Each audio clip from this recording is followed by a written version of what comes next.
El mendigo psicópata Francisco García Escalero, un mendigo esquizofrénico y obsesionado con la muerte, se confesó autor de más de una docena de asesinatos a mediados de los 90. La mañana del 22 de diciembre de 1993, el abogado Ramón Carrero entró en la enfermería de la cárcel de Carabanchel. Le esperaban un psiquiatra, 2 inspectores del grupo de homicidios y un transcriptor. Junto a ellos, un vagabundo, su cliente. Un hombre en pijama, con un mar de tatuajes anudado a los brazos y barba. Carrero había recibido una llamada del colegio de abogados la noche anterior, en su turno de oficio. Sabía que tenía un caso que defender, pero no se imaginaba que su hombre era uno de los mayores asesinos en serie de la historia de España. Indolente, el vagabundo miraba fijamente pese al estrabismo de su ojo derecho. Se llamaba Francisco García Escalero y tenía 39 años. Un hombre al que, en el juicio que vendría, los psiquiatras iban a definir como paradigma de la locura. La policía quería demostrar que había matado a Víctor Luis Criado, de 34 años, un compañero del Hospital Psiquiátrico Provincial. Su cuerpo había aparecido calcinado junto al cementerio de la Almudena. La policía detuvo a Francisco, que había abandonado el centro Jerónimo Andreu con Víctor el 19 de septiembre para regresar a las pocas horas solo. Nadie se imaginaba la cadena de horrores que iba a desvelar la confesión de aquel crimen. Con el dinero que mendigaba compraba alcohol. Bebía, perdía el control y apuñalaba o lapidaba a sus víctimas, le obsesionaba la muerte. En prisión pasaba los días con los pájaros muertos que guardaba en la celda, únicamente hablaba cuando le preguntaban. Sin inmutarse, García Escalero confesó que había machacado el cráneo de Víctor. A un policía se le ocurrió preguntar por otro crimen, y él respondió. Siguió haciéndolo durante 4 horas, describiendo con su voz cavernosa escenas cada vez más escalofriantes. A veces sonreía tímidamente. Ante la perplejidad de la policía, se atribuyó 11 crímenes entre agosto de 1986 y septiembre de 1993. En días posteriores reconoció 4 homicidios más que no pudieron ser probados. Todas las víctimas eran limosneros cuya desaparición estaba enterrada en el cajón de casos sin resolver. Mataba siguiendo un patrón. Con el dinero que mendigaba junto a las víctimas compraba alcohol. Bebía, perdía el control y las apuñalaba o lapidaba. Luego quemaba los cadáveres con colchones viejos y cartones.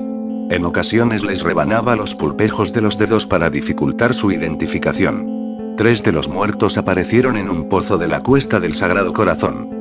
Escalero los arrastraba hasta allí y los dejaba desplomarse en un vacío tan profundo que tenía que esperar varios segundos antes de oírlos tocar fondo.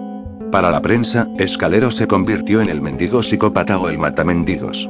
Su cuadro clínico era espeluznante. Esquizofrenia alcohólica, manía depresiva, necrofilia, todo agudizado por una vida de vagabundeo y drogas. El psiquiatra forense Juan José Carrasco, uno de los responsables del informe pericial que se utilizó en el juicio, recuerda cómo el mendigo le explicó que la sinrazón criminal la podía desatar una discusión por un cartón de vino o un puesto en la puerta de la iglesia. Eran luchas de supervivencia, de una brutalidad primitiva. Actuaba siempre narcotizado. 5 litros de vino diarios más un puñado de medicamentos psicotrópicos despertaban la voz que le controlaba desde su cabeza. La fuerza interior se apoderaba entonces de él, embriagadora, irresistible. Embestido de una energía descomunal, abría como piñones las cabezas de sus víctimas. En 6 años dejó tras de sí un reguero de decapitados y mutilados, troncos huecos, sin entrañas ni corazón.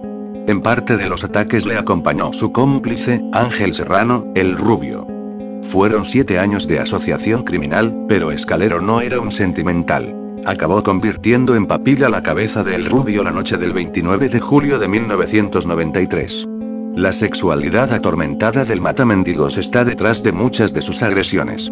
Era demasiado tímido y solo lograba saciar sus apetitos con el cuerpo de los muertos, que le fascinaban. La policía lo había devuelto varias veces al psiquiátrico provincial tras descubrirlo profanando tumbas. En una ocasión lo encontraron frente a 3 cuerpos desenterrados. Los había colocado contra un muro y se masturbaba frente a ellos. Cuando le interrogaron aseguró que no había llegado más lejos porque la fetidez de la carne en descomposición era insoportable.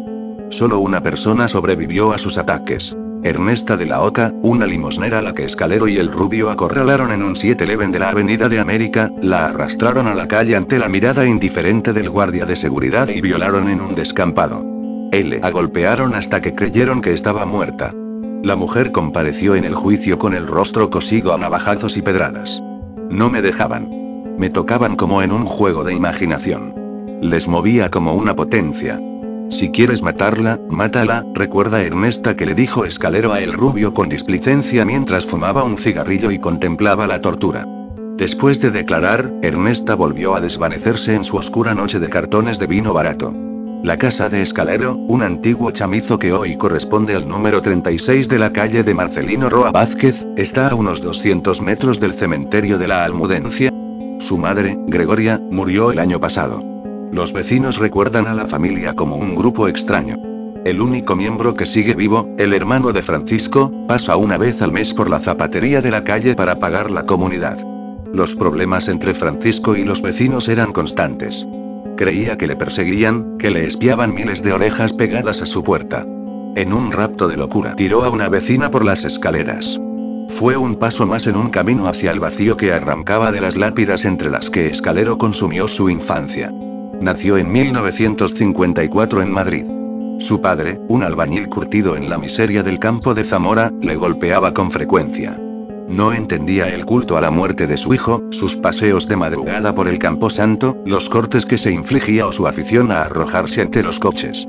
A los 14 años comenzó a desaparecer intermitentemente. Merodeaba con un cuchillo por casas abandonadas, espiando a parejas y masturbándose. Siempre volvía al cementerio. Allí, en 1973, participó en la violación de una mujer. En castigo pasó 11 años en prisión, durante los que no se le detectó ningún síntoma de locura. Quizá porque no se metía en problemas. Prefería encerrarse a jugar con sus mejores amigos, los pájaros muertos que guardaba en la celda, recuerda el doctor Carrasco que le reveló un día. Cuando recobró la libertad se encontró en un mundo hostil. Apenas sabía leer, no trabajaba. Empezó a mendigar por las avenidas de Madrid, narcotizado hasta que la fuerza interior le poseía y le insuflaba una vida de una intensidad demoníaca. Después de cada crimen, el asesino regresaba al psiquiátrico provincial y forzaba su ingreso entre jipidos. He matado a alguien. Nadie le tomó en serio. A lo largo del juicio, en la sección primera de la Audiencia Nacional, Escalero mejoró físicamente. Acudía con la calva repeinada y las mejillas arreboladas. Permanecía siempre cabizbajo, escuchando. La tranquilidad con que subió al estrado el día de su declaración cortó la respiración de la sala. ¿Recuerda usted a Julio Santiesteban, al que mató en un descampado de Hortaleza? Por el nombre no lo recuerdo bien. ¿Recuerda que le acuchilló y que después le cortó el pene y se lo introdujo en la boca? No recuerdo. Estaba bajo el efecto del alcohol y de las pastillas. No sabía lo que hacía. A su lado se sentaba su nuevo abogado. Atraído por la sangre y la luz de los flashes, se había incorporado al espectáculo un letrado con vocación de tiburón. Emilio Rodríguez Menéndez, poco ortodoxo conductor de casos como el de la Dulce Neus o el Dioni. Ramón Carrero, el viejo abogado de oficio, aún no ha olvidado el día. El informe pericial era avasallador, explica el forense Carrasco. Reconocida la autoría y la inimputabilidad de Escalero por enfermedad mental, el juicio se centró en determinar si le confinarían a un hospital penitenciario o a una residencia civil, como solicitaba Rodríguez Menéndez. El abogado no consiguió seducir al tribunal, pese a su intento de presentar a su cliente como un niño grande un poco bruto. Le voy a decir al juez que voy a ser bueno y que nunca más beberé vino, para no hacer cosas tan malas como las que he hecho. Y que tomaré la medicación que el médico me diga, solía musicarle Escalero al abogado, según contó este a los periodistas. El tribunal entendió que Escalero, autor de 11 asesinatos, una agresión sexual y un rapto, era un hombre peligroso cuyo riesgo de fuga sería incuestionable en un centro abierto. Escalero terminó en el psiquiátrico penitenciario de Fontcalent, Alicante. Instituciones penitenciarias no permite hablar con él. Su caso es especial. El psiquiatra recuerda la última vez que se vieron, Escalero le miró con ese ojo estrábico. Las voces siguen, se ríen de mí, me dicen que quieren sangre. ¿Qué opinión es la tuya? Opina en la caja de comentarios de mi vídeo. Y por favor, si te gustó dale like y suscríbete, pues así podré seguir haciendo nuevos vídeos. Gracias y hasta pronto. Adéntrate al misterio de la mano de Nosferatu Televisión.